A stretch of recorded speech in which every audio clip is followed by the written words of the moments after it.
তো নমস্কার সকলকে। আজকে তোমাদের গণিত চর্চা চ্যানেলে প্রথম সায়েন্সের ক্লাস। তো আজকে আমরা লাইফ সায়েন্সকে ফোকাস করে ক্লাসটা করব। আজকের ক্লাসটা তোমাদের খুবই গুরুত্বপূর্ণ একটা ক্লাস, কেননা আজকে যেসব কোশ্চেন আমরা সলভ করব, যেসব প্র্যাকটিস সেট আমরা সলভ করব, সেই সমস্ত প্র্যাকটিস সেটে আসা কোশ্চেনগুলো শুধুমাত্র একবার বা দুবার কোনো পরীক্ষায় আসছে তা কিন্তু নয়, বারবার বহুবার বিভিন্ন পরীক্ষায় বিভিন্ন সময়ে কিন্তু বিভিন্ন বছরে কিন্তু এই সমস্ত কোশ্চেন কিন্তু পরীক্ষায় আসছে। তাই আজকের ক্লাসটা তোমাদের খুবই একটা গুরুত্বপূর্ণ ক্লাস। খুব মনোযোগ সহকারে আজকে ক্লাসটা করবে। আশা করি তোমাদের এই ক্লাসটা খুবই হেল্পফুল হবে এবং সাথে একটা খাতা পেন নিয়ে বসবে, যাতে করে এক্সট্রা ইনফরমেশান যেগুলো আমি তোমাদেরকে বুঝিয়ে দেবো এবং যেসব আমি ট্রিক্স বলে দেবো সেগুলো একটু নোট করে নিতে পারো, তাহলে বিষয়টা একদম মাথার মধ্যে ঢুকে যাবে। ক্লিয়ার? তো শুরু করা যাক আজকে ক্লাস। দেখো, প্রথম কোশ্চেন কি বলছে যে অ্যালিসা টেস্টটি কোন রোগ শনাক্ত করতে ব্যবহার করা হয়। কি বলছে? অ্যালিসা টেস্টটি কোন রোগ শনাক্ত করতে সাহায্য করে বা ব্যবহৃত হয়। অর্থাৎ এই অ্যালিসা টেস্টটি, প্রথমে কোশ্চেনটা বুঝিয়ে দেবো। আজকে যেহেতু ফার্স্ট ক্লাস, প্রত্যেকটা কোশ্চেন আমি ধরে ধরে বুঝিয়ে দেবো, যেন তোমাদের কোশ্চেন বুঝতে কিভাবে বুঝতে হয় সেটা অসুবিধা না হয়, ঠিক আছে? এবং প্রত্যেকটা অপশনও আমি খুব ভালোভাবে বুঝিয়ে দেবো। ক্লিয়ার? আচ্ছা, কি বলছে এই অ্যালিসা, হ্যাঁ, এই অ্যালিসা টেস্টটি কোন রোগ শনাক্ত করতে সাহায্য করে। ক্লিয়ার? কোশ্চেন বলছে এটা। ওকে, অপশানে আছে ক্যান্সার, হেপাটাইটিস, এইচআইভি বা এইডস, নাকি ম্যালেরিয়া। এই নিচের চারটে অপশানের মধ্যে বা চারটে রোগের মধ্যে কোন রোগটা শনাক্ত করতে এই অ্যালিসা টেস্টটি ব্যবহার করা হয়। ক্লিয়ার? যারা কোশ্চেন উত্তর জানো তারা অবশ্যই ভিডিওটা দেখার সাথে সাথে একবার এভাবে 1 লিখে অপশানটা, যত নম্বর অপশান হবে, অপশান এ হলে অপশান এ, এভাবে উত্তরগুলো করতে থাকবে, তাহলে তার সাথে সাথে মক টেস্টও হয়ে যাবে। ক্লিয়ার? আচ্ছা, তো আমরা সকলে জানি উত্তর হবে হচ্ছে অপশান বি। আচ্ছা, বি আর সিটা একটু সাইড চেঞ্জ হয়ে গেছে, তো কোনো অসুবিধা নেই। উত্তর হবে কি? এইচআইভি বা এইডস। কি বললাম? উত্তর হবে এইচআইভি বা এইডস। এই অ্যালিসা টেস্টটি ব্যবহৃত হয় এইচআইভি বা এইডস রোগ শনাক্ত করতে। অর্থাৎ কোনো একটা ব্যক্তির, এই ব্যক্তির কি এইচআইভি সংক্রমণ হয়েছে, অর্থাৎ এই ব্যক্তির শরীরে কি এইচআইভি ঢুকেছে সেটা জানতে, সিম্পল ভাষায় বললে যে এই ব্যক্তির শরীরে কি এইচআইভি ভাইরাসটি ঢুকেছে সেটা জানতে যে টেস্টটি করা হয় সেটা হচ্ছে অ্যালিসা টেস্ট। ক্লিয়ার? কনসেপ্ট একদম ক্লিয়ার? তাহলে অ্যালিসা মানেই এইডস, যেখানেই আমরা অ্যালিসা দেখব সেখানেই আমরা এইডস লিখবো বা আমরা এইচআইভি লিখবো। ক্লিয়ার? আর এইডস আর এইচআইভি সম্পর্কে তো তোমরা জানোই। এইচআইভি হচ্ছে গিয়ে সেই ভাইরাসটার নাম, এইচআইভি। হ্যাঁ, এইচআইভি হচ্ছে সেই ভাইরাসটা, যে ভাইরাসটা সংক্রমিত হলে একটা রোগ হয়, যে রোগের নাম হচ্ছে এইডস। ওকে, তাহলে এই এইডস আর এইচআইভি বোঝা গেল, অ্যালিসা টেস্টও বোঝা গেল আশা করি, একদমই ইজি। তাহলে যখনই অ্যালিসা দেখবো তখনই আমরা এইচআইভি এবং এইডস যেটা অপশানে থাকবে সেটা লিখবো, চোখ বন্ধ করে, কোনো কথাই হবে না এখানে, কোনো রকম কথাই হবে না। অ্যালিসা মানেই এইচআইভি আর এইডস, ঠিক আছে? অন্য কোনো গল্প হবেই না এখানে। বোঝা গেল? তাহলে এবারে ট্রিক্স স্যার কীভাবে মনে রাখবা? অ্যালিসা, এইডস, থেকে কি এইডস, আবার থেকে কি অ্যালিসা, এইভাবে একটু সিমিলার করে মনে রাখবা, ইজিলি মনে রাখতে পারবা। ক্লিয়ার? আবার থেকে অ্যালিসা, থেকে এইচআইভি, এভাবে মনে রাখবা, ঠিক আছে? জাস্ট আমি একটু ট্রিক্স দিয়ে দিলাম যেন তোমরা বিষয়টাকে রিলেট করে একটু মানে ভুলে না যাও বা গন্ডগোল না করো, ঠিক আছে? তো অ্যালিসা মানে এইডস, অ্যালিসা মানে হচ্ছে কি এইচআইভি, আমরা চোখ বন্ধ করে উত্তরটা লিখবো। শেষ। নেক্সট কোশ্চেন কি বলছে? নিম্নোক্ত যে কণাটি, কি বলছে? নিম্নোক্ত যে কণাটি সালোকসংশ্লেষ প্রক্রিয়ায় সাহায্য করে সেটি কি? কি বলছে? নিম্নোক্ত যে কণাটি সালোকসংশ্লেষ প্রক্রিয়ায় সাহায্য করে সেটি কি? আচ্ছা, কণাটিকে কেটে দাও তোমরা একটু, হ্যাঁ, কণাটিকে কেটে তোমরা এখানে লেখো হচ্ছে গিয়ে নিচের কোন অংশটি, হ্যাঁ একটু ঠিক করে নিও, কোশ্চেনটা একটু ঠিক করে নিও। হ্যাঁ কি বলছে, নিম্নোক্ত যে অংশটি, এরকম লিখো, নিম্নোক্ত যে অংশটি সালোকসংশ্লেষ প্রক্রিয়ায়, সালোকসংশ্লেষ মানে কি, ফটোসিনথেসিস, ফটোসিনথেসিস। স্যার ইংলিশ নামটা কেন বললেন, কেননা সালোকসংশ্লেষের বদলে ফটোসিনথেসিসও পরীক্ষায় থাকতে পারে, তাই আমি বলে দিলাম সালোকসংশ্লেষ মানেই হচ্ছে কি স্যার, মানেই হচ্ছে কি ফটোসিনথেসিস। ওকে, সালোকসংশ্লেষ ইংলিশে সেটার নামই হচ্ছে ফটোসিনথেসিস। আচ্ছা, এই ফটোসিনথেসিস বা সালোকসংশ্লেষ একই জিনিস। এই প্রক্রিয়ায় নিচের কোন অংশটি অংশগ্রহণ করে বা নিচের কোন অংশটি সাহায্য করে, এটি হচ্ছে আমাদের কোশ্চেন। অপশনগুলো একবার দেখে নেই, ক্রোমাটোফোর, লিউকোপ্লাস্ট, ক্লোরোপ্লাস্ট নাকি ক্রোমাটোপ্লাস্ট বা ক্রোমোপ্লাস্ট। হ্যাঁ ক্রোমোপ্লাস্ট। ওকে, কোনটা হবে উত্তর? যারা উত্তর জানো তারা অবশ্যই কমেন্টে 2 লিখে অপশন যত হবে তত লেখো, এ হলে এ, বি হলে বি, সি হলে সি, ডি হলে ডি। ঠিক আছে, আচ্ছা উত্তর হবে হচ্ছে গিয়ে ক্লোরোপ্লাস্ট। কি বললাম, কি বললাম, উত্তর হবে গিয়ে কি, ক্লোরোপ্লাস্ট। স্যার কিভাবে মনে রাখবো, স্যার কিভাবে মনে রাখবো? দেখো, যারা সালোকসংশ্লেষ বা ফটোসিনথেসিস প্রক্রিয়াটি ভালোভাবে পড়েছো তারা অবশ্যই জানো যে ক্লোরোপ্লাস্টের মধ্যে হচ্ছে গিয়ে এই সালোকসংশ্লেষ প্রক্রিয়াটি হয়। সেটা গল্পটা আমরা জানা আছে, সেই ডেপথে আমি যাচ্ছি না। তো এবার স্যার মনে রাখবো কিভাবে, যারা জানো না তারা একটা কথা মাথায় রাখবে যে সালোকসংশ্লেষ মানেই, ট্রিক্স কি স্যার মনে রাখার, যে সালোকসংশ্লেষ মানে হচ্ছে ক্লোরো, ক্লোরো। স্যার ব্যাপারটা কেমন, ব্যাপারটা এইটাই যে যখনই আমরা সালোকসংশ্লেষ দেখব তখনই আমরা ক্লোরো নামে অপশনটাকে ঠিক করব, সে ক্লোরো যেটাই থাকুক, সে ক্লোরো যেটাই থাকুক, এইভাবে আমরা বেশিরভাগ উত্তর ঠিক করতে পারবো। কেন, সে ক্লোরোফিলই থাকুক, সে ক্লোরোপ্লাস্টই থাকুক, মনে রাখবা ক্লোরো মানেই সালোকসংশ্লেষের সঙ্গে সম্পর্কযুক্ত, ক্লোরো মানেই সালোকসংশ্লেষের সঙ্গে সম্পর্কযুক্ত। ক্লিয়ারলি বোঝা গেল?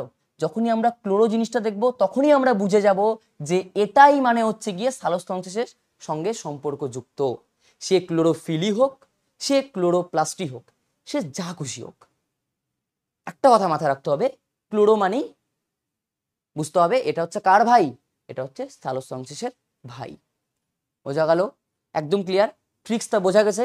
প্রত্যেকটা কোশ্চেন আমি কিন্তু ট্রিক্স সহ বোঝাচ্ছি, প্রত্যেকটা কোশ্চেন কিন্তু আমি ট্রিক্স সহ বোঝাচ্ছি। কেন স্যার ট্রিক্স সহ বোঝাচ্ছেন? এই কারণেই বোঝাচ্ছি যেন পরীক্ষার হলে কোনো রকম কনফিউশন না হয়। ট্রিক্স মাথায় থাকলে অনেক দিন পর্যন্ত সেটা মনে থাকবে এবং পরীক্ষার হলে কোনো রকম কনফিউশন হবে না। বোঝা গেল? তাহলে একদম ইজিলি বোঝা গেছে, ক্লোরো মানেই সালোকসংশ্লেষ। চোখ বন্ধ করে লিখে দিব, সালোকসংশ্লেষ থাকলো অপশানে ক্লোরো নামে একটাই তাহলে অপশন আছে, সেটা সি, তাহলে সি হবে উত্তর, তাহলে সি হবে উত্তর। আর যারা জানো তারা সব অবশ্যই জানো যে ক্লোরোপ্লাস্টের মধ্যেই সালোকসংশ্লেষ হয়, এটা হচ্ছে জানা, আর এটা হচ্ছে ট্রিক্স। বোঝা গেল? দুটো নিয়মই বোঝাবো আজকে প্রথম ক্লাস, প্রত্যেকটা জিনিস বেসিক বেসিক বেসিক করে আমি বোঝাবো, প্রত্যেকটা জিনিসকে ডেপথে গিয়ে গিয়ে গিয়ে গিয়ে একদম বেসিক থেকে ভেঙে ভেঙে ভেঙে ভেঙে বোঝাবো। ক্লিয়ার? তাই ক্লাসটা একটু লেন্দি হতে পারে, একটু ধৈর্য সহকারে দেখো। নেক্সট নেক্সট কি বলছে স্যার, নেক্সট কোশ্চেন, যে এইচআইভি নিম্নোক্ত কোনটি থেকে এসেছে বলে মনে করা হয়, মানে নিচের কোনটি থেকে বা নিচের কোন প্রাণী থেকে এইচআইভি এসেছে বলে মনে করা হয়, মানে এইচআইভির প্রথম উদ্ভব ঘটেছে। স্যার এইচআইভি কি? এইচআইভি ওই ভাইরাসটা, যে ভাইরাসটা, এইচআইভি ওই ভাইরাসটা, যে ভাইরাসটা কি করে, যে ভাইরাসটা এইডস রোগ সৃষ্টি করে। এইচআইভি কি? সেই ভাইরাসটা, যে ভাইরাসটা কি এইডস রোগ সৃষ্টি করে। তাহলে অবশ্যই তোমাদের এইচআইভি সম্বন্ধে বোঝা গেছে। আচ্ছা ফুল ফর্মটা বলে দিই একটু। এইচআইভির ফুল ফর্ম হচ্ছে হিউম্যান ইমিউনোডেফিসিয়েন্সি। ঠিক আছে, কি বললাম শুনে রাখো, হিউম্যান ইমিউনোডেফিসিয়েন্সি ভাইরাস। ক্লিয়ার? আর এইডস এর ফুল ফর্ম কি স্যার? Acquired immunodeficiency syndrome. কি বললাম? অ্যাকোয়ার্ড ইমিউনোডেফিসিয়েন্সি সিনড্রোম এইডস রোগের ফুল ফর্ম। এবং এইচআইভির ফুল ফর্ম হচ্ছে গিয়ে হিউম্যান ইমিউনোডেফিসিয়েন্সি ভাইরাস। একদম বোঝা গেল। এবং এই এইচআইভি রোগের জন্য, এইচআইভি ভাইরাসের জন্যই এইডস রোগটা হয়ে থাকে। ক্লিয়ার? এতটুকু জায়গা একদম ক্লিয়ার। তো এইবার বলছে কোশ্চেনটা যে এই এইচআইভি ভাইরাসটা প্রথম কার দেহ থেকে এসছে বলে মনে করা হয়, বা কোনটি থেকে, নিচের কোনটি থেকে এসছে বলে মনে করা হয়? অপশানে কি কি আছে? পাখি, শিম্পাঞ্জি, কুকুর, মশা। পাখি, অপশন এ পাখি, option B chimpanzee, option C কুকুর, অপশন ডি মশা। কোনটা হবে উত্তর? উত্তর বলে দিচ্ছি, তারপরে ট্রিক্স দিয়ে দেব। উত্তর হচ্ছে গিয়ে অপশন বি শিম্পাঞ্জি। কি বললাম? উত্তর হচ্ছে কি অপশন বি শিম্পাঞ্জি। এটাই answer. Clear? Option B chimpanzee. তাহলে option B is the correct answer. এবার স্যার মনে রাখার ট্রিক্স বোঝো। একটা কথা মাথায় রাখো, এই চারটা অপশনের মধ্যে, আচ্ছা আগে বলে দিই, এইচআইভির ফুল ফর্ম কি বললাম? এইচআইভির ফুল ফর্ম কি বললাম স্যার? এইচআইভির ফুল ফর্ম বললাম human immunodeficiency virus. Human immunodeficiency virus. প্রথমে কি আসছে? হিউম্যান। হিউম্যান মানে কি স্যার? হিউম্যান মানে হচ্ছে মানুষ। হিউম্যান মানে কি স্যার? হিউম্যান মানে হচ্ছে মানুষ। এইচআইভির full form human immunodeficiency virus. প্রথমেই আসছে হিউম্যান। হিউম্যান মানেই মানুষ। এবার বোঝো একটা জিনিস, ট্রিক্স সহ তোমরা নিজেরাই বুঝতে পারছো। আরে এইচআইভি যেহেতু এইচআইভির প্রথমেই মানুষ আসছে, তার মানে এটা মানুষের রোগ, আমরা বুঝতে পারছি। এইবার মানুষের সাথে সম্পর্কযুক্ত এইখানে চারটার মধ্যে কোনটা? এই চারটের মধ্যে মানুষের সাথে সম্পর্কযুক্ত কোনটা? সেটাই হবে উত্তর। সেটাই হবে উত্তর। Yes or no? ইয়েস। পাখি কি মানুষের সাথে সম্পর্কযুক্ত? পাখি তো মানুষের সাথে খাচ্ছে না। শিম্পাঞ্জি সম্পর্কযুক্ত। আমরা জানি যে অনেকটা মানুষের মতো বিহেভিয়ার কে করে? শিম্পাঞ্জি করে। সবাই জানো এটা? সবাই একটু না একটু হলেও জানো যে বানর, শিম্পাঞ্জি এই সমস্ত প্রাণীগুলো কি করে? মানুষের মতো বা মানুষের মতো সিমিলার আচরণ করে, মানুষের মতো একই রকম আচরণ করে থাকে, একই রকম বুদ্ধিমত্তার পরিচয় দেয়। কারা? এই শিম্পাঞ্জিরা মানুষের মতো বুদ্ধিমত্তার পরিচয় দেয়। ঠিক আছে? তো শিম্পাঞ্জি একমাত্র মানুষের সাথে খাচ্ছে, কুকুরও খাচ্ছে না, মশাও খাচ্ছে না, পাখিও খাচ্ছে না। তাহলে উত্তর কোনটা হবে? যেটা মানুষের সাথে খাচ্ছে, কেননা এইচআইভি ভাইরাসের প্রথমে মানুষ আসছে। তো মানুষের সাথে খাচ্ছে কে? শিম্পাঞ্জি। তাহলে এটা হবে উত্তর। এটাই ট্রিক্স, এটাই ট্রিক্স। মানুষের সাথে যে খাচ্ছে সে উত্তর হবে। কে খাচ্ছে? শিম্পাঞ্জি। মনে রাখার এটাই ট্রিক্স। মাথার মধ্যে ঢুকিয়ে নাও বিষয়টা। এটা ঢুকিয়ে নিলে আর এটা ভুলবে না, অনেক দিন পর্যন্ত বিষয়টা মনে থাকবে। মানুষের সাথে যেটা সম্পর্কযুক্ত সেটাই উত্তর। কে? শিম্পাঞ্জি। বোঝা গেল? তাহলে option B is the correct answer. Next question. Next question কি বলছে? নেক্সট কোশ্চেন, বিশুদ্ধ জলের পিএইচ কত? বিশুদ্ধ জলের পিএইচ কত? এবার স্যার পিএইচ জিনিসটা কি? দেখো প্রত্যেকটা কোশ্চেন কিন্তু আমি ডিটেলসে পড়াচ্ছি, প্রত্যেকটা জিনিস। এইবার দেখো শুধুমাত্র আমরা যে প্র্যাকটিসে সলভ করছি তা কিন্তু নয়, তা কিন্তু একেবারেই নয়। যে কোশ্চেনটা করলো তার আশেপাশের একটু কনসেপ্টগুলো আমরা কিন্তু জানিয়ে নিচ্ছি। আশেপাশে যে সমস্ত কনসেপ্ট আছে সেগুলোকেও কিন্তু আমরা কি করছি? একটু রিভিশন করে নিচ্ছি, জেনে নিচ্ছি। সেই ক্ষেত্রে কিন্তু মনোযোগ সহকারে ক্লাস করলে শুধুমাত্র প্র্যাকটিস হবে না, তার সঙ্গে কনসেপ্টও ক্লিয়ার হয়ে যাবে। বোঝা গেল? আচ্ছা, বিশুদ্ধ জলের পিএইচ মান কত, বা পিএইচ এর মান কত, বা পিএইচ কত? স্যার পিএইচ কি? পিএইচ হচ্ছে একটা স্কেল। পিএইচ হচ্ছে কি? পিএইচ হচ্ছে একটা স্কেল। জাস্ট বেসিক ধারণা দিব তোমাদেরকে। হ্যাঁ, পিএইচ হচ্ছে একটা স্কেল। স্যার এটা কি স্কেল? এটা কি লেন্থ, দৈর্ঘ্য মাপতে ব্যবহৃত হয়? না, এই স্কেলটা ব্যবহৃত হচ্ছে গিয়ে দুটো জিনিস মাপতে, মানে দুটো জিনিসের মধ্যে তফাৎ বের করতে, ডিফারেন্স বের করতে। হ্যাঁ, ডিফারেন্ট বের করতে। দেখো একটা হচ্ছে অ্যাসিড আর একটা হচ্ছে ক্ষার। কি বললাম? এই অ্যাসিড আর ক্ষারের মধ্যে পার্থক্য বের করতে, বা কোনটা অ্যাসিড কোনটা ক্ষার সেটা শনাক্ত করতে, অ্যাকচুয়ালি এরকম ভাবে বলতে পারো, কোনটা অ্যাসিড কোনটা ক্ষার। এখানে একটা জিনিস পড়ে আছে, সেটা অ্যাসিড না ক্ষার সেটা বুঝতে, সেটা শনাক্ত করতে ব্যবহৃত করা হচ্ছে গিয়ে পিএইচ স্কেল। পি স্কেল তাহলে কি? এটা কোনো রকম ওই স্কেল না যেটা দিয়ে তুমি দৈর্ঘ্য মাপবে, সোজা দাগ টানবে, এটা না। এটা কি? এটা দিয়ে হচ্ছে গিয়ে সেটা অ্যাসিড না ক্ষার সেটা আমরা বুঝতে পারবো, সেটা আমরা শনাক্ত করতে পারবো। বোঝা গেল? বোঝা গেল? তাহলে পিএইচ স্কেল ব্যাপারটা আমরা একটু বুঝে নিলাম।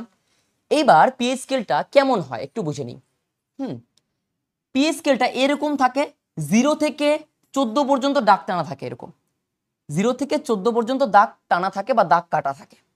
1 2 3 এরকম করে ডট ডট দিতে দিতে অনেক বড় হবে এটা। হ্যাঁ, তো 0 1 2 3 4 5 6 7 8 9 10 11 12 13 14 এরকম একটা স্কেল, এরকম দাগ টানা থাকে। তো এবার পিএইচ স্কেলের ক্ষেত্রে এই 7টা হচ্ছে মিডল পয়েন্ট। 7টা কি? Middle point. এটা হচ্ছে মিডল পয়েন্ট। এই 7টা, এই পাশে গেলেও 7 ঘর, এই পাশে গেলেও 7 ঘর, এই পাশে আসলে 0 পর্যন্ত 7 ঘর, এই পাশে গেল 14 পর্যন্ত 7 ঘর। তাহলে 7 হচ্ছে মিডল পয়েন্ট। বোঝা গেল এতটুকু জিনিস। এইবার কিভাবে শনাক্ত করব কোনটা অ্যাসিড কোনটা ক্ষার? কিভাবে শনাক্ত করব কোনটা অ্যাসিড কোনটা ক্ষার? 7এর যদি এই পাশে হয়, কি বললাম? 7এর যদি এই পাশে হয় তাহলে সেটা অ্যাসিড, 7এর যদি ওই পাশে হয় তাহলে সেটা ক্ষার। বোঝো নাই? আরেকবার বলছি, অন্য কালি দিয়ে দেখাচ্ছি, বুঝতে সুবিধা হবে। 7এর যদি এই পাশে হয়, অর্থাৎ 7এর যদি বেশি হয় তাহলে সেটা ক্ষার। 7এর যদি এই পাশে হয়, অর্থাৎ 7এর যদি কম হয়, সেটা অ্যাসিড। ইজিলি বোঝা গেল? তাহলে যদি কারো পিএইচ এর মান 8 হয় তাহলে সেটা কি? ক্ষার। কারো পিএইচ এর মান যদি 5 হয় সেটা অ্যাসিড। বোঝা গেল? বোঝা গেল? বোঝা গেল? একদমই জিনিস। বোঝা গেল? আমি ধরে নিলাম যে একটা বস্তু, এই একটা বস্তু, এই বস্তুটার পিএইচ এর মান 3, তাহলে এটা কি? এটা হচ্ছে অ্যাসিড। আমি ধরলাম এই একটা বস্তু, এই বস্তুটার পিএইচ এর মান কত? 12, তাহলে এটা কি? এটা হচ্ছে কি? ক্ষার। বোঝা গেল? তাহলে স্যার মিডলেটটা কি? স্যার তাহলে মিডলেটটা কি? তাহলে 7এ যে থাকবে সে কি? এই পাশে গেলে অ্যাসিড, এ পাশে গেলে ক্ষার। স্যার বুঝে গেছি ব্যাপারটা। তাহলে 7এ থাকলে কি? 7এ থাকলে হচ্ছে প্রোসোম। 7এ থাকলে কি? প্রোসোম, অর্থাৎ না ক্ষার না অ্যাসিড, না ক্ষার না অ্যাসিড। ওটা ক্ষারও না, ওটা অ্যাসিডও না, ওটা মাঝখানের অবস্থা, মিডল পয়েন্ট, অর্থাৎ প্রোসোম। যেটার নাম কি? প্রোসোম। কি বললাম? সেটার নাম কি? প্রোসোম। একদম ক্লিয়ার তো? একদম ক্লিয়ার তো? প্রোসোম কোনটা বুঝে গেছি আশা করি। তো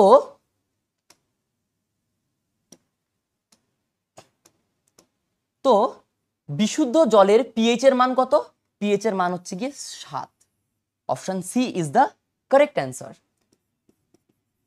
তাহলে আমরা তোমাদেরকে যদি আমি একটা কোশ্চেন তোমাদের দিকে ছুঁড়ে মারি যে তাহলে বিশুদ্ধ জল অ্যাসিডিক নাকি ক্ষারীয় নাকি প্রশম, তোমরা সবাই উত্তর দিতে পারবে যে স্যার ও তো মিডল পয়েন্টে আছে, ও তো পিএইচ এর মান মিডল পয়েন্টে 7, তাহলে ও কি হবে? প্রশম হবে। যদি 7-এর কম হতো তাহলে অ্যাসিডিক হতো, 7-এর বেশি হলে ক্ষারীয় হতো। তাহলে যেহেতু এটা মিডল পয়েন্টে আছে তাই ও প্রশম। তাহলে বিশুদ্ধ জলের পিএইচ এর মান কত? 7। ঠিক আছে? বোঝা হলো কি বললাম? এটাও পড়লাম, তার সঙ্গে পিএইচ স্কেলের মেকানিজমটাও পড়ে নিলাম। ঠিক আছে? Next question. নেক্সট কোশ্চেন আবার এইচআইভি ভাইরাস সম্পর্কে কোশ্চেন। যে কোশ্চেন বলছে এইচআইভি ছড়ায়, কি বলছে? কি বলছে? এইচআইভি ছড়ায় কিসের মাধ্যমে? নিচের 4টা অপশন দেওয়া আছে, সেই 4টে অপশনের মধ্যে কোন অপশনটার মাধ্যমে, অর্থাৎ 4টা অপশনের মাধ্যমে 4টা ঘটনা দেওয়া আছে, 4টা গল্প দেওয়া আছে। এই 4টা গল্প বা ঘটনার মাধ্যমে কোন ঘটনাটা বা কোন গল্পের মাধ্যমে এইচআইভি ছড়ায়? এভাবে ভাবতে পারো কোশ্চেনটাকে ইজিলি। আমি কোশ্চেনটাকে কিন্তু পড়া শেখা দিচ্ছি যে কিভাবে ইজিলি পড়তে হয়, ব্যাপারটা বোঝা যাচ্ছি, ভালো করে বোঝো ব্যাপারটা। তো বুঝে গেলাম। তাহলে কি বললাম? এইচআইভি ছড়ায় নিচের 4টা যে ঘটনা দেওয়া আছে সেই 4টা ঘটনার মধ্যে কোন ঘটনাটার মাধ্যমে এইচআইভি ছড়ায়? স্যার এটা তো একটা মুশকিল কাণ্ড, কতগুলো ঘটনা আমরা মনে রাখবো? অনেক ঘটনার মাধ্যমে এইচআইভি ছড়ায়, তাহলে কতগুলো মনে রাখবো স্যার? এত কিছু মনে রাখা সম্ভব? সম্ভব। খালি কয়েকটা জিনিস আমি বলে দিচ্ছি, জাস্ট সাথে খাতা আছে একটু নোট করে নিবে বা মাথার মধ্যে একটু ঢুকিয়ে নেবে। খালি কয়েকটা জিনিস মনে রাখো। 1, সেক্সুয়াল ইন্টারকোর্স, সেক্সুয়াল ইন্টারকোর্স অর্থাৎ সেক্স উইদাউট প্রোটেকশন। কি বললাম? উইদাউট প্রোটেকশন সেক্স, প্রথম পয়েন্ট। খালি কয়েকটা পয়েন্ট মনে রাখবে, এই পয়েন্টগুলো তো মনে রাখতে হবে। একটা কি? কি বললাম, সেক্স উইদাউট প্রোটেকশন, একটা পয়েন্ট। সেকেন্ড পয়েন্ট কি, সেকেন্ড পয়েন্ট হচ্ছে গিয়ে একজনের রক্ত আরেকজনকে দেওয়া, রক্ত সঞ্চারণ লিখলি, হ্যাঁ সঞ্চারণ। 3 নাম্বার কি, 3 নাম্বার হচ্ছে স্তনদুগ্ধ। স্তনদুগ্ধ মানে কি, মায়ের দুধ, মায়ের দুগ্ধ বা মায়ের দুধ, আচ্ছা স্তনদুগ্ধ। দেন মানুষের রেজার, মানে একজনের রেজার আরেকজন ব্যবহার করলে, ঠিক আছে, একজনের ব্লেড আরেকজন ব্যবহার করলে, সব বুঝিয়ে দিচ্ছি আমি পয়েন্টগুলো, হ্যাঁ। আরেকটা হচ্ছে গিয়ে বীর্য, মানে মানুষের ছেলেদের বীর্য, মেয়েদের যোনি রস। পয়েন্টগুলো একটু বোঝা যাচ্ছে, আমি মুখে মুখে বলে দিচ্ছি, তোমাদের যে লেখাটা একটু বুঝতে অসুবিধা হচ্ছে জানি, একটু আমি বলে দিচ্ছি, একটু মুখে মুখে শুনে শুনে একটু লিখে নিও, হ্যাঁ প্লিজ একটু লিখে নিও, হ্যাঁ। 4 নাম্বার কি, 4 নাম্বার বলতে পারো হচ্ছে গিয়ে একজনের সিরিঞ্জ ব্যবহার করা, মানে ইঞ্জেকশন যেটা হয় না সেটা, ঠিক আছে। আর কি, স্তনদুগ্ধ, রেজার বললাম, আচ্ছা হ্যাঁ, মা তার দেহ থেকে, মানে মার দেহ থেকে ছেলের দেহে, হ্যাঁ মানে সন্তানের দেহে। 5 নাম্বার অপশন কি, মা টু সন্তান লিখে দিই, হ্যাঁ বুঝে নিও। কি কি পয়েন্ট বললাম, এই যে 5টা পয়েন্ট বললাম, এই 5টা পয়েন্টের মধ্যে যদি 5টা পয়েন্ট যদি তোমরা শুধুমাত্র মাথায় ঢুকিয়ে রাখতে পারো, তাহলে এই এইচআইভি সম্পর্কে কোশ্চেন আসলে ইজিলি করতে পারবে, এই ছড়ানো জাতীয় কোশ্চেনগুলো আসলে। মনে রাখবা, সে যাই হোক না কেন, হ্যাঁ আরো এক্সট্রা আছে কিছু, সেগুলো থেকে কোশ্চেন আসে না, তো তোমাদের মেইনলি এই 5টা জিনিস থেকে কোশ্চেন আসবে। সে যাই হোক না কেন, এই 5টা অপশনের মাধ্যমেই শুধুমাত্র এইডস ছড়াবে। কথাটা কি বললাম, মাত্র এই 5টা অপশনের মাধ্যমেই এইডস ছড়াবে, বাকি কোনো অপশনের মাধ্যমে এইডস ছড়াবে না। সে যাই খুশি হয়ে যাক, সে যা খুশি হোক, ব্যতিক্রম আছে আরো কিছু আছে, সেগুলো তোমাদের দরকার নেই। তো তোমরা মাথায় রাখো, এই 5টা অপশনের মাধ্যমেই এইডস ছড়াবে। আর যেটাই থাকুক, সে বিয়ে থুতু টুতু যাই হোক, কোনো কিছুর মাধ্যমে এইডস ছড়াবে না, শুধুমাত্র এই 5টা অপশন বাদ দিয়ে। তাহলে ইজিলি এই 5টা অপশন মনে রাখলে তোমরা ইজিলি করতে পারবে। এই 5টা অপশন যখন অপশনে দেখবে, যে অপশন, এই 5টা অপশন যে অপশনটিতে দেখবে সেই অপশনটি উত্তর হবে, ঠিক আছে। এই ক্ষেত্রে ওইটাই হবে। একটু বুঝিয়ে দিচ্ছি অপশনগুলো কি, খালি গল্পের মতো করে। সেক্সুয়াল ইন্টারকোর্স, যদি কেউ কন্ডোম ছাড়া অর্থাৎ উইদাউট প্রোটেকশন যদি কেউ সেক্স করে, তাহলে এইচআইভি ভাইরাস ছড়ায়। আর বেশি ডেপথে যাচ্ছি না। যদি একটা ব্যক্তির দেহ থেকে, একটা এইচআইভি পজিটিভ ব্যক্তির দেহ থেকে একটা এইচআইভি নেগেটিভ ব্যক্তির দেহে রক্ত সঞ্চারিত হয় বা রক্ত সঞ্চারণ করা হয়, সেই ক্ষেত্রে এইচআইভি ছড়াবে। নেক্সট, মায়ের স্তনদুগ্ধ থেকে এইচআইভি ছড়ায়। নেক্সট, একটা এইচআইভি পজিটিভ ব্যক্তির রেজার ইউজ করলে এইচআইভি ছড়ায়। একটা এইচআইভি পজিটিভ ব্যক্তি যে ব্লেড ইউজ করেছে, সেই ব্লেড যদি কোনো একটা নেগেটিভ ব্যক্তি ইউজ করে, তাহলে তার এইচআইভি ছড়াবে। এইচআইভি ছড়ানো মানে কি, এইচআইভি ভাইরাসটা তার শরীরে ঢুকবে। বীর্য, বীর্য মানুষের জানোই তো আমরা বীর্য, ঠিক আছে, ছেলেদের ক্ষেত্রে বীর্য, মেয়েদের ক্ষেত্রে যোনিরস, এই দুটোর মাধ্যমে কিন্তু এইচআইভি ছড়াবে। একটা এইচআইভি নেগেটিভ ব্যক্তির যে সিরিঞ্জ ইউজ করেছে, সেই সিরিঞ্জ যদি একজন এইচআইভি পজিটিভ ব্যক্তি যে এইচআইভি পজিটিভ ব্যক্তি যে সিরিঞ্জ ইউজ করেছে, সেই সিরিঞ্জ যদি একজন এইচআইভি নেগেটিভ ব্যক্তি ইউজ করে থাকে, সেই ক্ষেত্রে সেই নেগেটিভ ব্যক্তি এইচআইভি ভাইরাসে আক্রান্ত হবে, অর্থাৎ এইচআইভি ছড়াবে। সেক্ষেত্রে মায়ের পেটে যে বাচ্চা থাকে, সেই বাচ্চার দেহে মায়ের যদি এইচআইভি ভাইরাস থাকে মায়ের শরীরে, তাহলে সেই বাচ্চার শরীরে এইচআইভি ভাইরাস প্রবেশ করবে, অর্থাৎ সেই ক্ষেত্রেও ছড়াবে।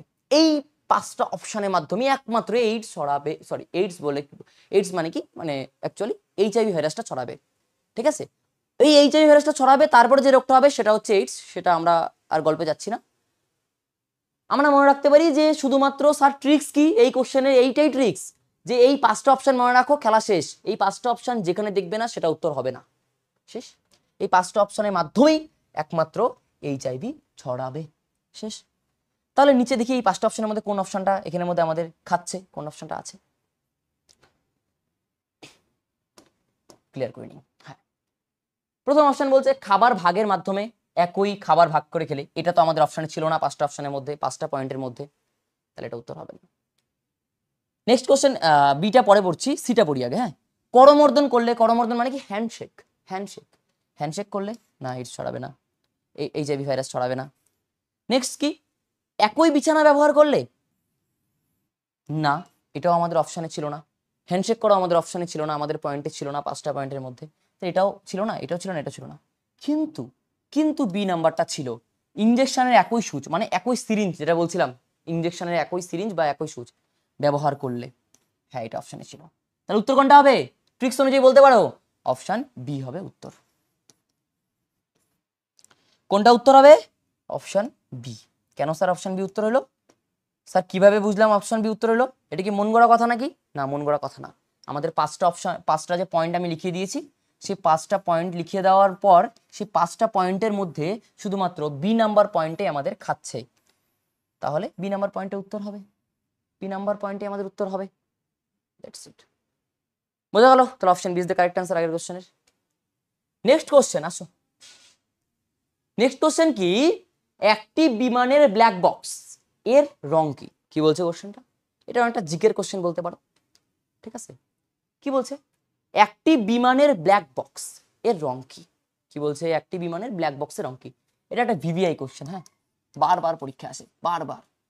একটি বিমানের ব্ল্যাক বক্সের রং কি? ঠিক আছে, এই কোশ্চেনটাই আসে। আচ্ছা, এইবার অনেকেই করবে, স্যার আমি তো খুব চালাক, আমি তো ব্ল্যাক বক্স দেখে আমি ব্ল্যাক লিখে দেবো, খেলা শেষ। খেলা শেষ, ব্ল্যাক বক্স দেখে কালো লিখে দেবো। আরে ব্ল্যাক বক্স কালোই তো হবে রং, এখানেই তো ভুল। আরে ব্ল্যাক বক্স যদি কালো হতো নিশ্চয়ই কোশ্চেনটা করতো না, তাই না? এত ইজি কোশ্চেন তো করবে না, ব্ল্যাক বক্সের রং কালো এরকম কোশ্চেন তো করবে না, তাহলে কালো এটা হবে না। তাহলে প্রথমেই কালো কাটা, হলুদও হবে না, সাদাও হবে না, উত্তর হবে হচ্ছে কমলা। মনে রাখো, এটা খুব ইম্পর্টেন্ট, মাথায় ঢুকিয়ে নাও, স্টার স্টার স্টার মেরে রাখো এই কোশ্চেনটাকে, কারণ ভিভিআই কোশ্চেন। একটি বিমানের ব্ল্যাক বক্সের রং হয় হচ্ছে গিয়ে কমলা, একটি বিমানের ব্ল্যাক বক্সের রং হয় হচ্ছে গিয়ে কমলা। Option A is the correct answer.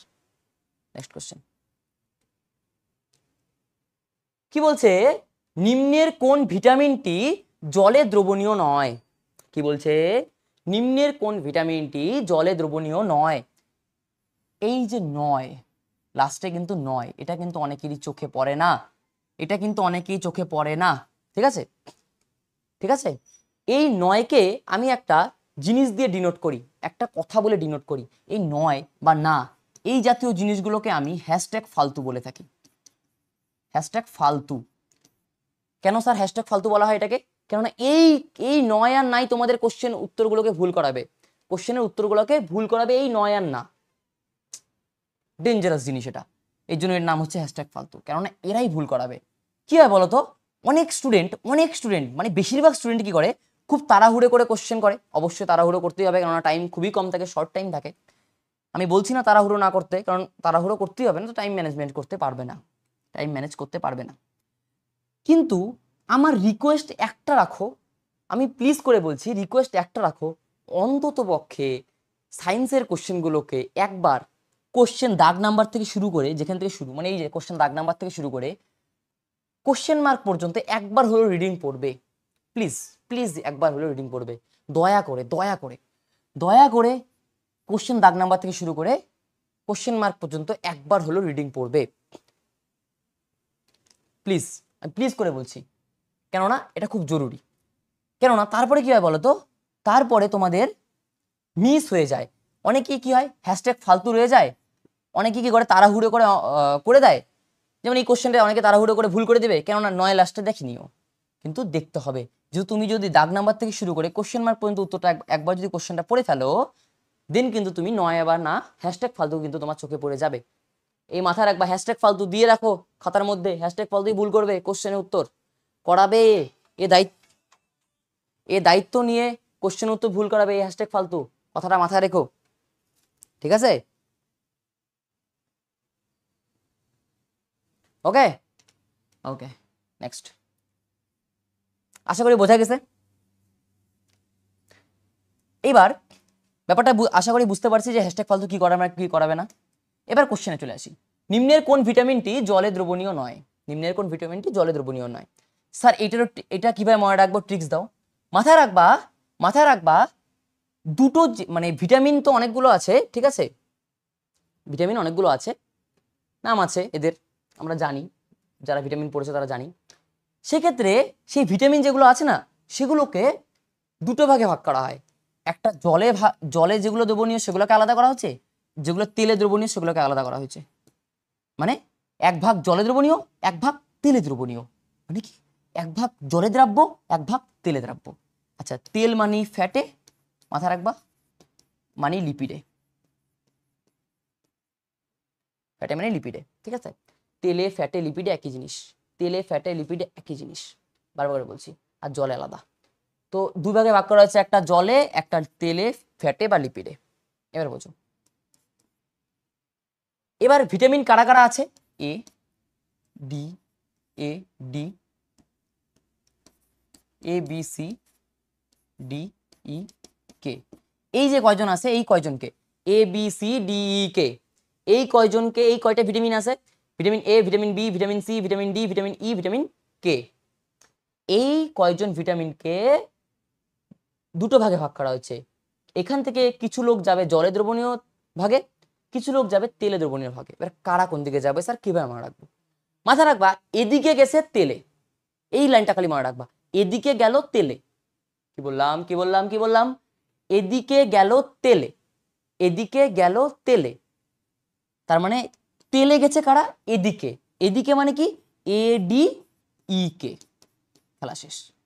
A D E কে, খেলা শেষ, খেলা শেষ।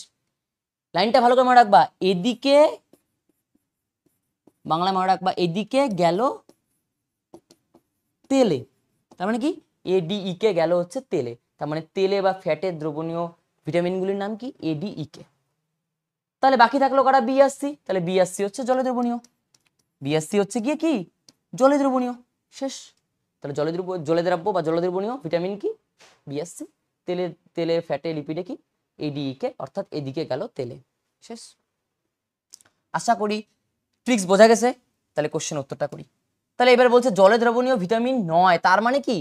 তার মানে কি বি আর সি হবে না, কারণ বি আর সি তো জলে দ্রবণীয় ভিটামিন।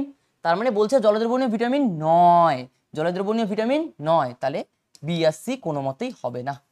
তাহলে বি আর সি প্রথমেই কাটা হবে। তাহলে উত্তর কি হবে? অপশন বি, কারণ কোনোটি নয় তো হবে না। উত্তর কি হবে? Option B. কেন অপশন বি হবে? কারণ কে হচ্ছে গিয়ে তেলে দ্রাব্য ভিটামিন, কারণ এদিকে তেলে। কেন?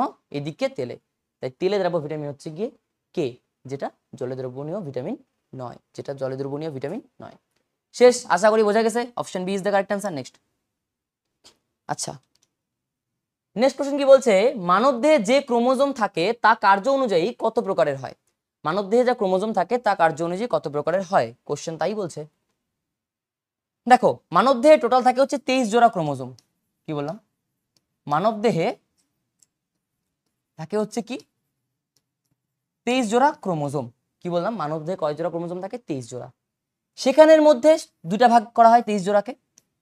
22 জোড়াকে নাম দেওয়া হয়েছে অটোজোম, 22 জোড়া, ওদেরকে নাম দেওয়া হয়েছে অটোজোম। মাথা রাখবা কিন্তু, হ্যাঁ, নোট করে রাখো, নোট করে রাখো, নোট করে রাখো, অটোজোম। আর এক জোড়া অর্থাৎ দুটিকে নাম দেওয়া হয়েছে হচ্ছে সেক্স ক্রোমোজোম, সেক্স ক্রোমোজোম। হ্যাঁ, 23 জোড়া ক্রোমোজোম আছে টোটাল আমাদের মানবদেহে, আমাদের শরীরে। সেখানের মধ্যে 22 জোড়াকে নাম দেওয়া হচ্ছে, 23 জোড়ার মধ্যে 22 জোড়ার নাম অটোজোম, এক জোড়ার নাম sex chromosome. That's it.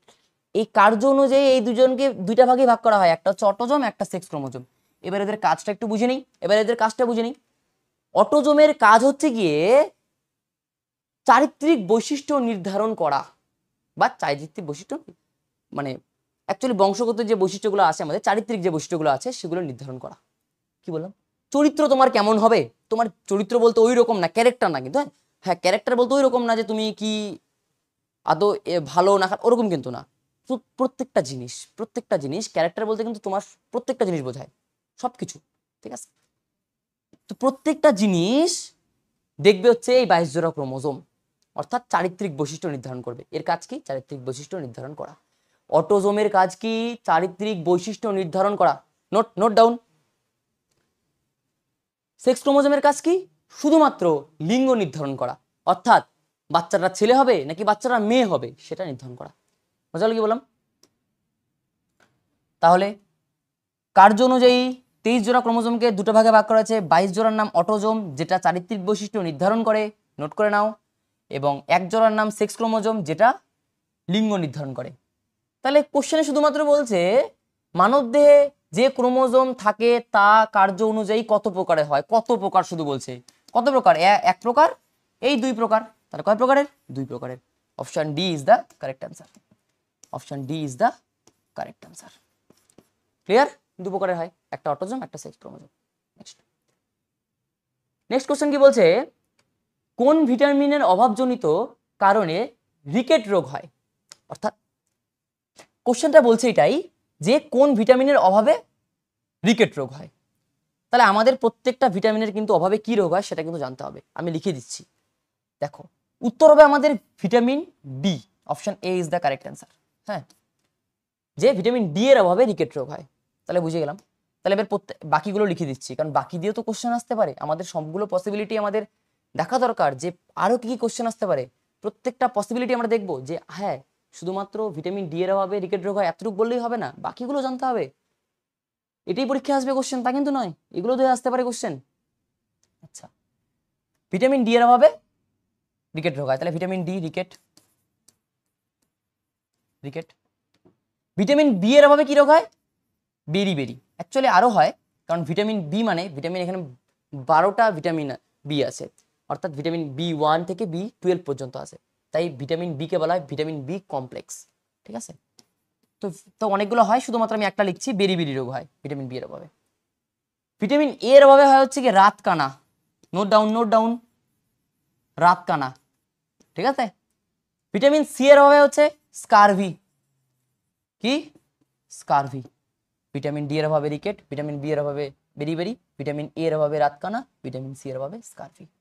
I think তোমাদের একদম ইজিলি বিষয়টা মনে রাখতে পারবে। এই জিনিসটা মনে রাখতে হবে। স্যার এটা ট্রিক্স, এটা ট্রিক্স হয় না, এটা মনে রাখতেই হবে, কিছু করার নাই, এটা মনে রাখতেই হবে, কিছু করার নাই। ঠিক আছে, এতটুকু তো মনে রাখতেই পারবা। Next question. ঠিক আছে, এটার কোনো ট্রিক্স হয় না, এই 4টা জিনিস কিন্তু মনে রাখবা। হ্যাঁ, আচ্ছা নেক্সট। কোন ভিটামিন রক্ত জমাট বাঁধতে সাহায্য করে? নেক্সট কোশ্চেন কি বলছে, কোন ভিটামিন রক্ত জমাট বাঁধতে সাহায্য করে? অর্থাৎ রক্ত জমাট বাঁধা মানে কি স্যার, এটার একটা নাম আছে কি কোনো? হ্যাঁ আছে, এটার নাম হচ্ছে গিয়ে রক্ততঞ্চন। এবার অনেকেই বলবে স্যার এত নাম জানে আমরা কি করব? জানতে হবে, পরীক্ষায় রক্ত জমাট বাঁধার জায়গায় তোমাদের রক্ততঞ্চনও আসতে পারে, সেই ক্ষেত্রে কিন্তু তোমাদের এটা কিন্তু জানতে হবে। বোঝা গেল কি বললাম? তাহলে কোন ভিটামিন রক্ত জমাট বাঁধতে সাহায্য করে বা রক্ততঞ্চনে সহায়তা করে?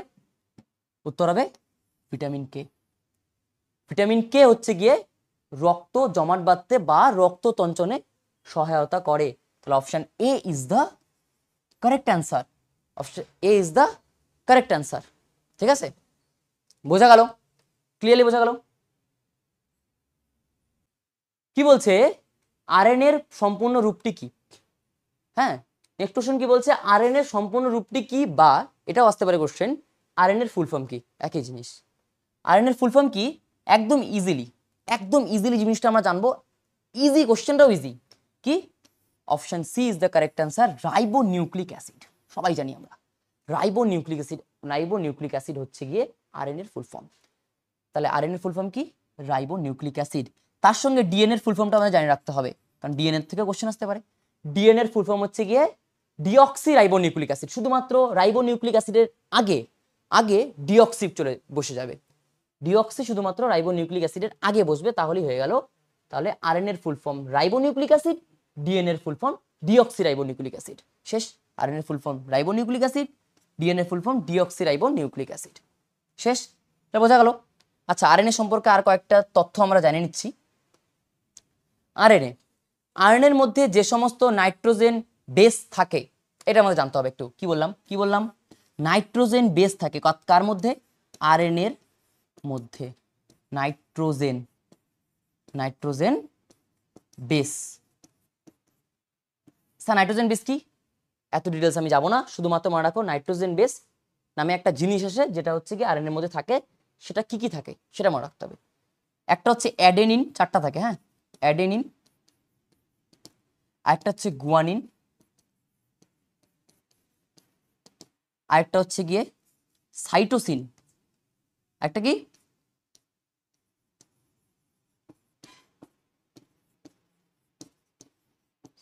আরেকটা হচ্ছে ইউরাসিল।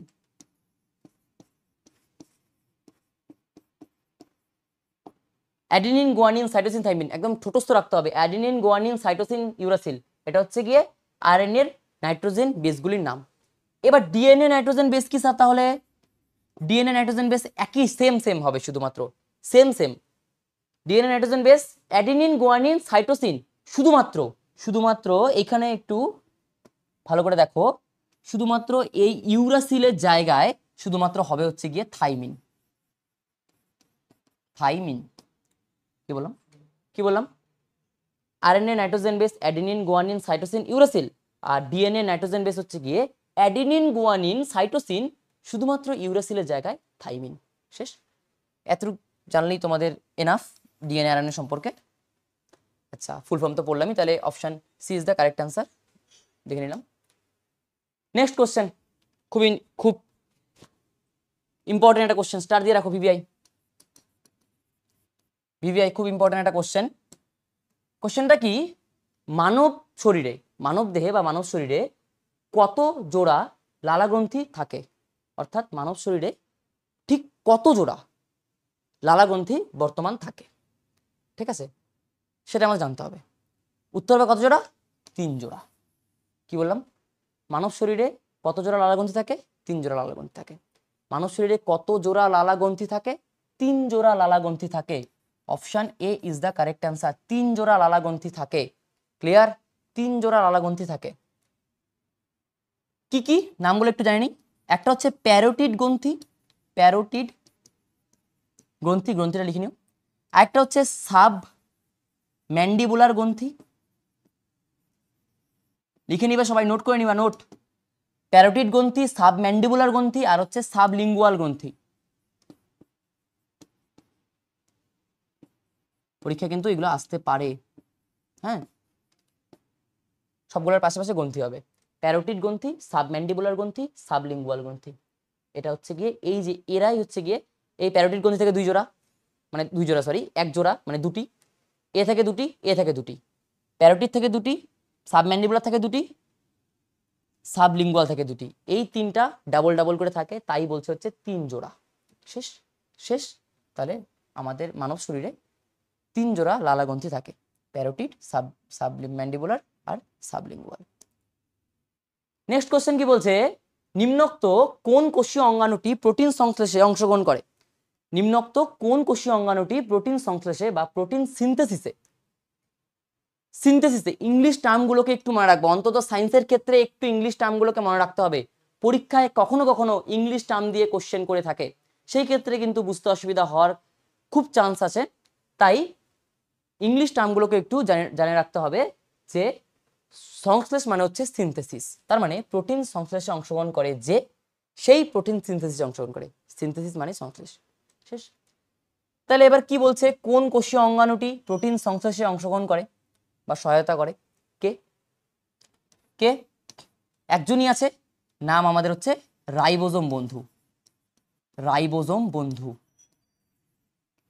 তাই একে কি বলা হয়? তাই একে বলা হয় হচ্ছে গিয়ে প্রোটিন ফ্যাক্টরি।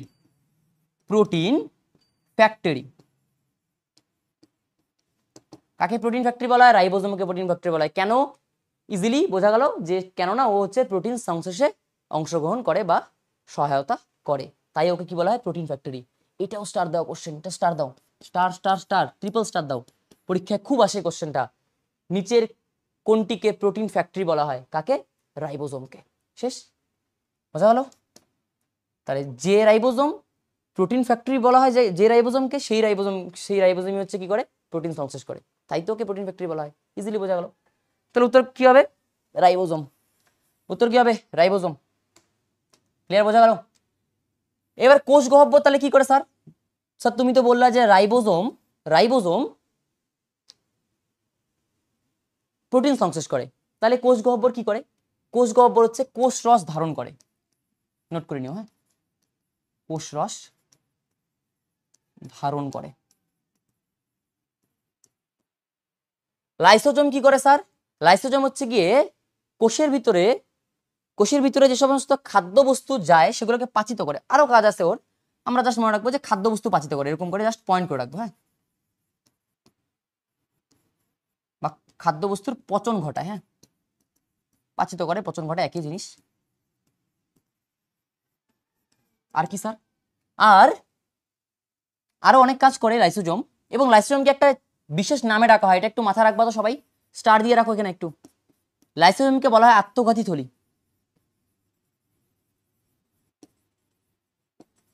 শেষ?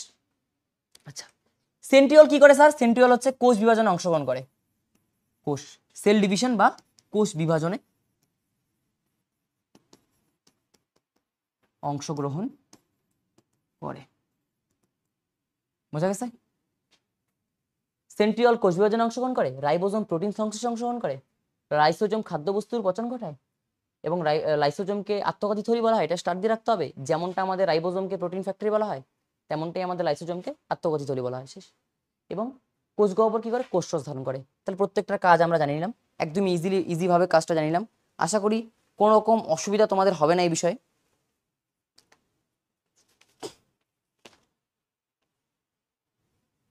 ক্লিয়ার? বোঝা গেল? আচ্ছা, তাহলে নেক্সট কোশ্চেনে মুভ করছি আমরা। নিম্নোক্ত কোনটিকে মিশ্রগ্রন্থি বলা হয়? কি বলছে? নিম্নোক্ত কোনটিকে মিশ্রগ্রন্থি বলা হয়? কোনটিকে মিশ্রগ্রন্থি বলা হয়? আমরা সকলে জানি অগ্নাশয়কে মিশ্রগ্রন্থি বলা হয়। কি বলা হয়?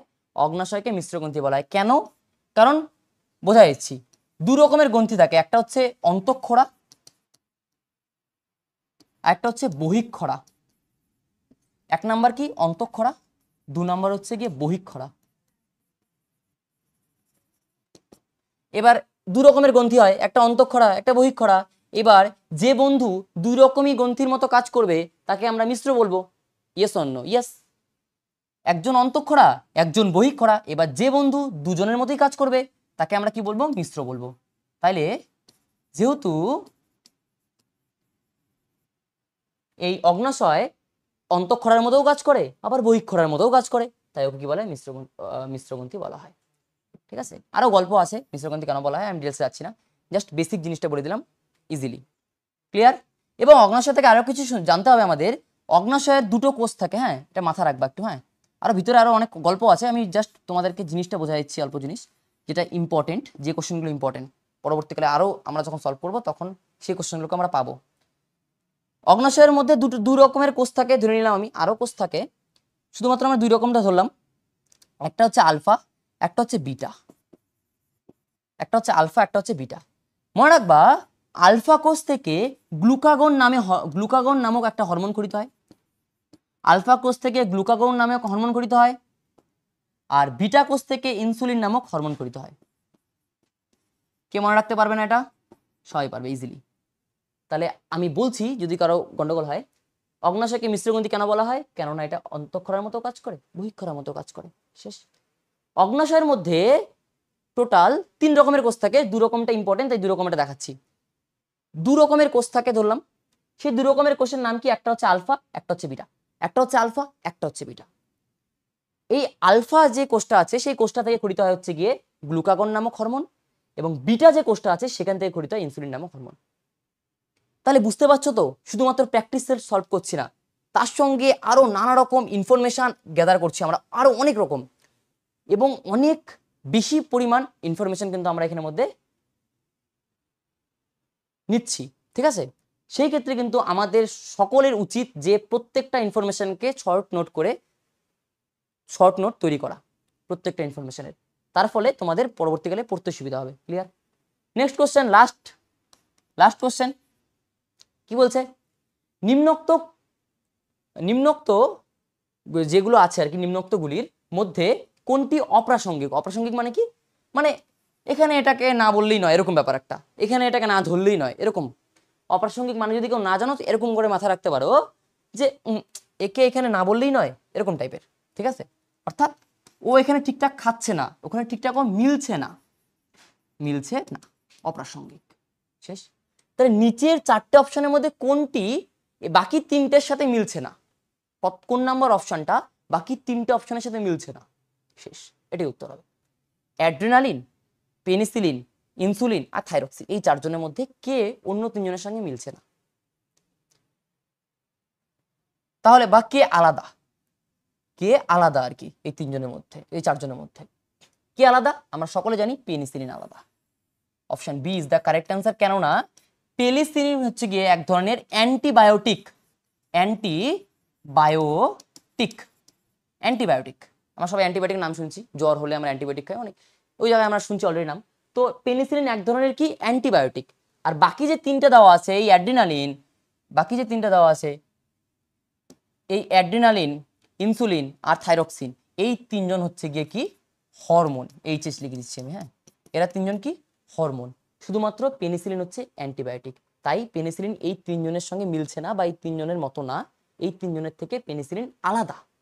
এরা 3জন হরমোন, পেনিসিলিন হচ্ছে গিয়ে অ্যান্টিবায়োটিক। এরা এই 3জনের থেকে পেনিসিলিন আলাদা, তাই উত্তর হবে পেনিসিলিন, যেহেতু এটা এখানের মধ্যে অপ্রাসঙ্গিক। ক্লিয়ার? তাহলে একদমই ক্লিয়ার, বোঝা গেল। তাহলে পেনিসিলিন জিনিসটা বুঝলাম, বাকি 3টে বুঝলাম যে 3টে হরমোন। ওকে, কেন পেনিসিলিন আলাদা হলো বোঝা গেল, যেহেতু এটা একটা অ্যান্টিবায়োটিক, বাকি 3টে হরমোন। শেষ। তো আজকের এতটুকু ছিল, ঠিক আছে। বেশি কোশ্চেন সলভ করলাম না, কিন্তু বেশি ইনফরমেশন আমরা গ্যাদার করলাম। 15টা কোশ্চেন করলাম, কিন্তু ইনফরমেশন প্রচুর ইনফরমেশন। তাই আমি 15টা কোশ্চেনই করালাম, যেহেতু ইনফরমেশন অনেক দিছি, ইনফরমেশন যেহেতু অনেক দেওয়া হয়েছে, তাই কোশ্চেন কম করালাম।